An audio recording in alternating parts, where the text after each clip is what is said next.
سنه الكريم أما بعد فأعوذ بالله من الشيطان الرجيم بسم الله الرحمن الرحيم عن أنس قال رسول الله صلى الله عليه وسلم الله أشد فرحا بتوبة عبده حين يتوب إليه من أحدكم كانت راحلته بأرض فلات فانفلتت منه وعليها طعامه وشرابه فأيس منها فات عشرة فطجع في ظلها قد أيس من راحلته فبينهما هو كذلك إذ هو بها قائمة عنده فأخذ بخطامه بها ثم قال من شدة الفرح اللهم أنت عبدي وأنا ربك أخطأ من شدة الفرح رواه المسلم۔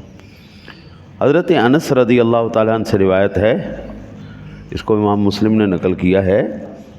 فرماتے ہیں کہ میرا آقا نبی اکرم صلی اللہ علیہ وسلم نے ارشاد فرمایا، جب بندہ توبہ کرتا ہے تو اللہ تعالیٰ اس کی توبہ سے اس شخص سے بھی زیادہ خوش ہوتا ہے جس کی سواری پر زمین میں وہ سوار ہو اور وہ سواری بھاگ جائے،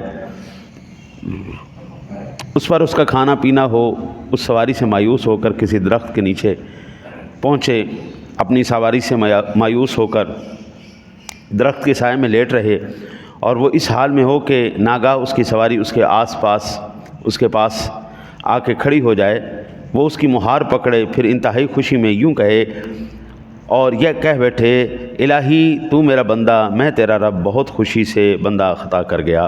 اس کو امام مسلم نے نقل کیا ہے۔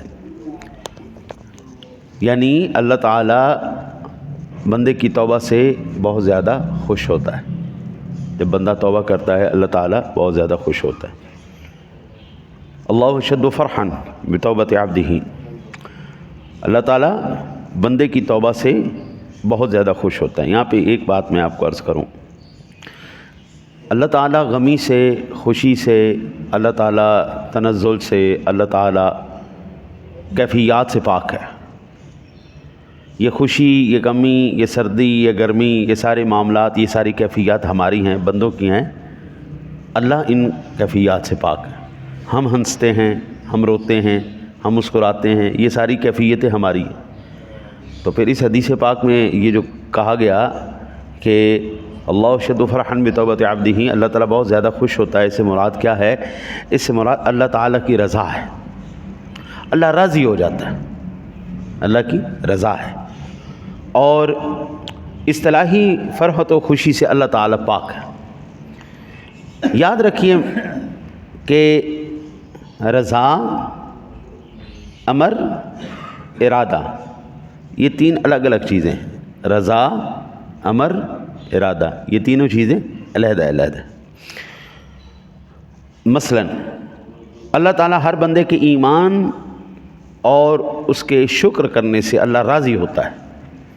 اس کی مثال ہمیں قرآن پاک میں ملتی ہے، وَإِن تَشْكُرُوا يَرْضَاهُ لَكُمْ، اور اگر تو شکر کرو تو اسے تمہارے لیے اللہ تعالیٰ پسند فرماتا ہے۔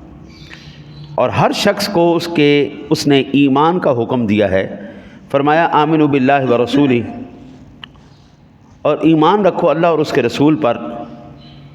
لیکن ہر شخص کے ایمان کا ارادہ اللہ نے نہیں کیا۔ اللہ تعالیٰ کی مرضی یہ ہے کہ ہر ایک بندہ ایمان لے آئے، لیکن اللہ نے ارادہ نہیں کیا۔ ٹھیک ہے جی؟ اچھا جی، اگر اللہ ارادہ کر لے پھر اس کائنات کے اندر کوئی کافر نہیں رہ سکتا۔ ارادہ الہی ہے نا جی۔ جتنی مخلوقات ہیں، اگر تمام مخلوقات بالخصوص انسان اور جنات مکلف ہیں، تو جنوں انس کے اندر اگر اللہ ارادہ کر لے ہر ایک ایمان والا ہونا چاہیے تو پھر ہر ایک ایمان والا ہو جائے گا بھائی۔ اور اگر کفر کا ارادہ کر لیا تو پھر کائنات میں کوئی ایمان والا نہیں رہے گا۔ یہ ارادہ خدا بندی ہے۔ بعض کے کفر کا ارادہ کیا ہے اور بعض کے ایمان کا ارادہ کیا، یعنی بعض ایمان لے آئیں، بعض ایمان نہ لائیں۔ اب اس کے اندر کیا حکمت ہے؟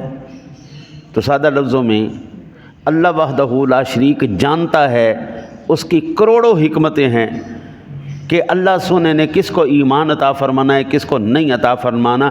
بھائی یہ تمام کے تمام سوالات کا جواب علم الکلام کے اندر اللہ تعالیٰ نے بیان کر دی۔ میں ایک موٹی سی مثال آپ کو عرض کروں، سادہ لفظوں میں آپ کو سمجھاؤں۔ حضرت سیدنا اسماعیل علیہ نبینا علیہ الصلاۃ والسلام کو اللہ وحدہ لا شریک نے ابراہیم علیہ السلام کو ذبح کرنے کا حکم دیا، ٹھیک ہے جی، اللہ کا حکم تھا کہ ذبح اسماعیل ہو، لیکن ارادہ نہیں تھا۔ حکم تھا یہ کرو، لیکن ارادہ نہیں تھا۔ یہاں اس کی رضا کا ذکر ہے، نہ کہ ارادے کا، ٹھیک ہے نا جی، رضا تھی اللہ کی، ارادہ نہیں تھا، کیونکہ اذا اراد شیئا ان یقول له کن فیکون، جب وہ کسی شے کا ارادہ کرتا ہے پھر بابا وہ ہو جاتی ہے، پھر اس کے اندر کوئی کمی کوتاہی نہیں رہتی۔ تو ہم یوں کہہ دیں کہ ہم پر اللہ تعالیٰ کے احسانات میں سے اتنا بڑا احسان ہے کہ اس ذات نے ہمارے لیے ایمان کا ارادہ فرما دیا ہے، ہمیں توفیق دے دی ہے کہ ہم اس کی ذات پر ایمان لائیں۔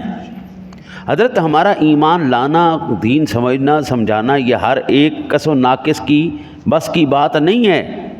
بڑے بڑے سیانے لوگ، پڑھے لکھے، دنیا پڑھے لکھے ایمان نہیں لاتے،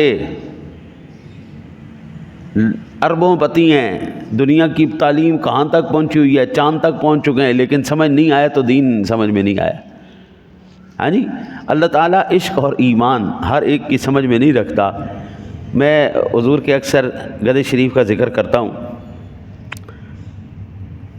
حضرت یافور، یہ وہ گدھا تھا جو حضور سرور دو عالم صلی اللہ علیہ وسلم کی خدمت میں حاضر ہو۔ حضور تشریف لے جا رہے ہیں صحابہ کے ساتھ، تو یہ گدھا آیا۔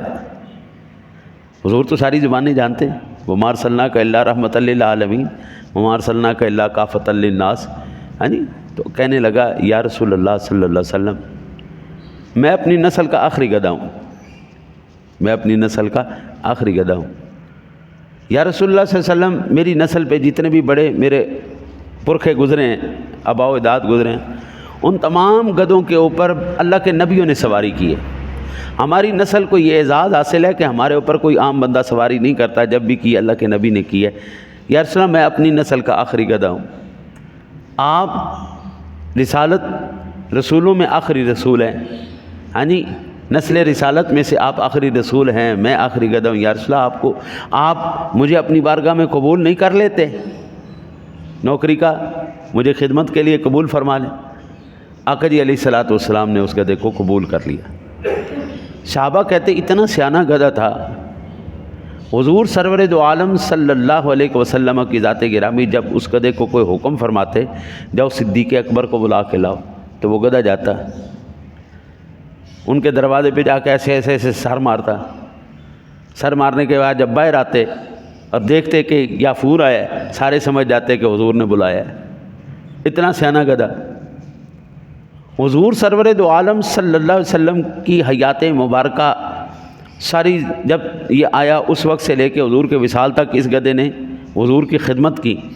جب حضور کا وصال با کمال ہو گیا، اس گدھے کو پتہ چلا دنیا میں اب حضور جلوہ گر نہیں رہے، حضور کا وصال ہو گیا ہے، تو اس گدھے نے مدینے کی گلیوں میں ٹکرے مار مار مار کر اپنا سر زخمی کیا اور کنویں کے اندر چھلانگ لگا کے اپنی جان دے دی۔ اللہ اکبر، اللہ اکبر۔ ہے کیا؟ گدھا، لیکن کیا سمجھ میں آ گیا؟ عشق رسول سمجھ میں آ گیا۔ حضرت سمجھ میں آ جائے تو گدھوں کو عشق رسول سمجھ میں آ جائے، نہ آ جائے تو انسان کو نہ آئے۔ بڑے تعجب کی بات ہے۔ اب یہ میرے رب کا ارادہ نہیں ہے ان کو سمجھ میں آ جائے، ورنہ جب میرا رب کسی شے کا ارادہ فرماتا ہے پھر کوئی رکاوٹیں نہیں رہتی۔ دعا کرو اللہ تعالیٰ اپنے حبیب کے صدقہ ہمارے لیے ارادہ فرما لے، جب تک ہم زندہ رہیں حضور کی غلامی میں رہیں، اور مرتے وقت اللہ ہمیں ایمان کی موت نصیب فرمائے۔